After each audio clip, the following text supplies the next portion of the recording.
Hello friends, Umiya ફૂડમાં તમારું સ્વાગત છે। તો આજે આપણે દિવાળી નાસ્તા માટે બનાવીશું પડવાળી ફરસી પૂરી। તો આ પૂરી એકદમ ક્રિસ્પી અને એકદમ કુરકુરી થાય છે।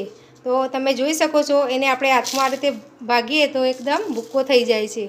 તો આપણે જેવી ખારી બહારથી ખારી લાવીને ખાઈએ છીએ એ જ રીતની આ પૂરી તૈયાર થાય છે। તો ફરસી પૂરી બનાવવાનું શરૂ કરીએ। તો પડવાળી ફરસી પૂરી બનાવવા માટે મેં અહીંયા એક બાઉલ લઈ એના ઉપર આ રીતે ચાળણી મૂકી દીધી છે। એમાં આપણે 2 કપ ભરીને મેંદો લઈશું અને એને ચાળી લઈશું। તો આ બીજો કપ, આ મેઝરમેન્ટના જે કપ આવે છે એ પ્રમાણે મેં 2 કપ મેંદો લીધો છે અને એમાં આપણે 3 ટેબલ સ્પૂન જેટલા 3 મોટી ચમચી જેટલું બેસન લઈશું, એને પણ આપણે ચાળી લઈશું।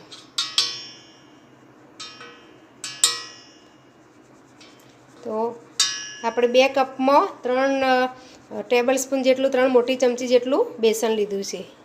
તો આપણો લોટ ચડાઈ ગયો છે। હવે એમાં આપણે 1 ચમચી જેટલો અજમો નાખીશું અને આ રીતે આપણે હાથેથી ક્રશ કરી અને એડ કરી દઈશું। ને સ્વાદ પ્રમાણે મીઠું, મેં અહીંયા અડધી ટીસ્પૂન જેટલું મીઠું નાખ્યું છે। 1 ટીસ્પૂન જેટલું એટલે 1 મોટી ચમચી જેટલું કાળા મરીનો પાવડર એડ કરીશું અને એને આપણે સરસ મિક્સ કરી લઈશું।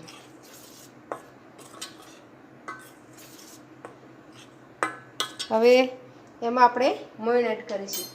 તો મેં અહીંયા ઘી લીધું છે, તમે તેલ અને ઘી બે મિક્સ પણ લઈ શકો અને એકલું તેલ પણ લઈ શકો। તો મેં 2 ટેબલ સ્પૂન જેટલું ઘી લીધું છે, પછી આપણે જેવું જોઈશે એ પ્રમાણે આપણે લઈશું। હવે સરસ આપણે મિક્સ કરી લઈશું અને મુઠ્ઠી પડતું મોણ લેવાનું। તમારે ઘી છે તો થોડું ઓછું જોઈશે અને તેલ હશે ને તો અડધી ચમચી જેટલું વધારે જશે।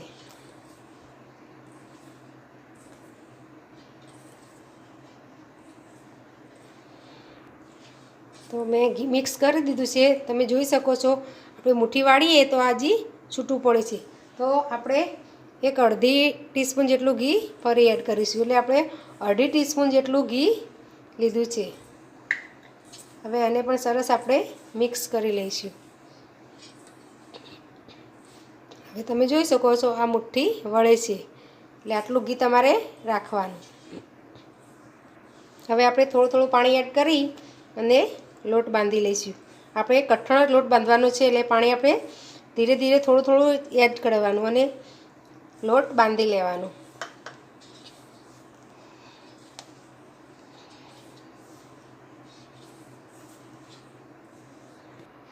તો આપણો લોટ સરસ બંધાઈ ગયો છે।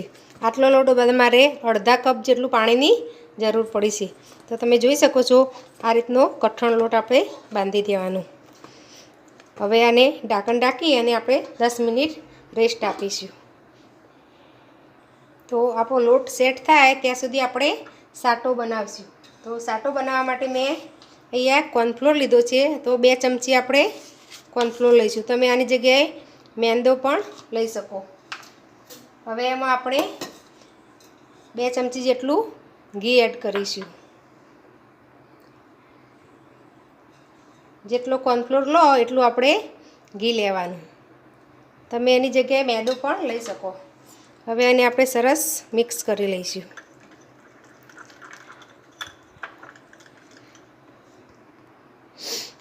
આપણે આ રીતે 1 મિનિટ સુધી આ રીતે મિક્સ કરીશું, એટલે સરસ આપણો બટર હોય ને એવું આપણું આ બેટર તૈયાર થઈ જશે।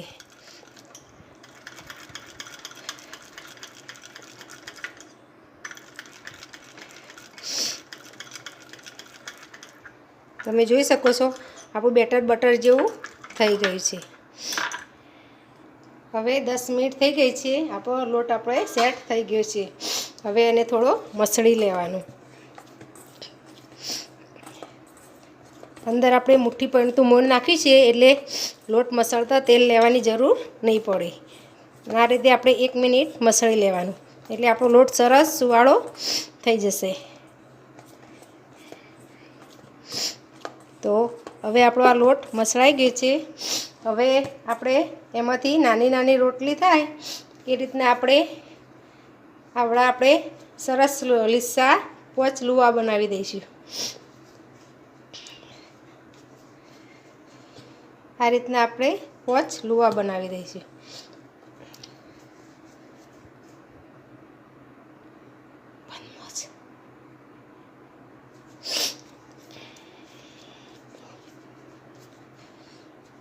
હવે આપણે આ રીતે લુવા બનાવી દઈશું.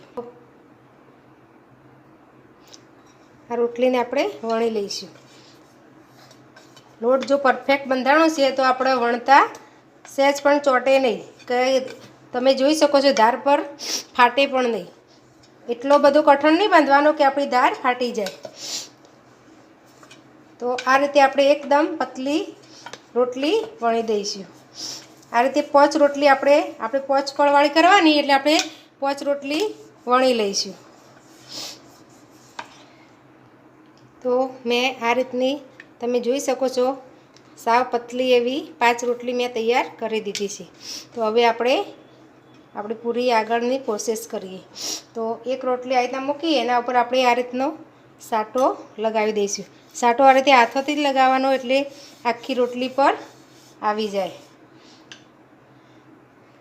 આખી રોટલી પર આ રીતે આપણે સાટો લગાવી દઈશું. આ પ્રોસેસ કરવી ખૂબ જ જરૂરી છે, કારણ કે આનાથી જ આપણા પડ છૂટા પડશે. હવે આ રીતે આપણે બધી રોટલી એક રોટલી મૂકી અને રોટલી બધી એક જ સરખી બનાવવાની. આ ફરી પાછી બીજી રોટલી મૂકી આ રીતે આપણે સાટો લગાવી દઈશું. એ જ પ્રમાણે આ ત્રીજી રોટલી મૂકી આપણે સાટો લગાવી દઈશું. આ ચોથી રોટલી મૂકીને પણ આપણે સાટો લગાવી દઈશું. તમે આ રીતે 3 પડવાળી કે પછી 6 પડવાળી પણ રોટલી બનાવી શકો. મેં અહીંયા 5 પડવાળી રોટલી બનાવું છું. હવે આપણે આ 5મી રોટલી મૂકી ને આના પર પણ આપણે સાટો લગાવી દઈશું.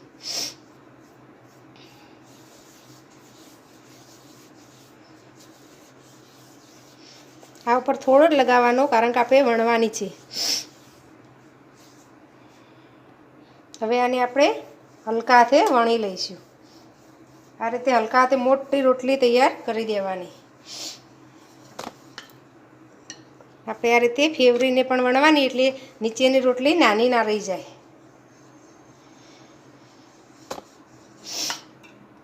તો તમે જોઈ શકો છો મોટો રોટલો વણી દીધો છે. હવે એના ઉપર આપણે સાટો લગાવશું. એના પર પણ આખા ઉપર આપણે આ રીતે સાટો લગાવી દેવાનો.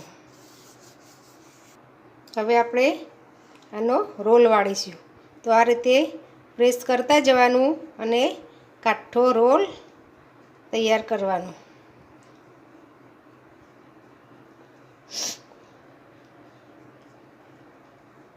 આ રીતે આપણે પ્રેસ કરી અને આ રીતનો રોલ તૈયાર કરી દેવાનો. થોડો આ રીતે આપણે સીધો કરી અને બધી સાઈડથી સરખો થાય એ રીતે આપણે કરી લઈશું. તો આપણો રોલ તૈયાર છે. હવે આપણે કટ કરીશું. તો આપણે 1 ઇંચના ટુકડા આ રીતે કરી લઈશું.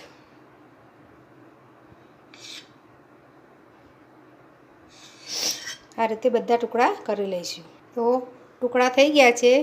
હવે આપણે આ રીતે પૂરી લઈ અને એને હાથોથી આ રીતે આપણે પ્રેસ કરી દઈશું.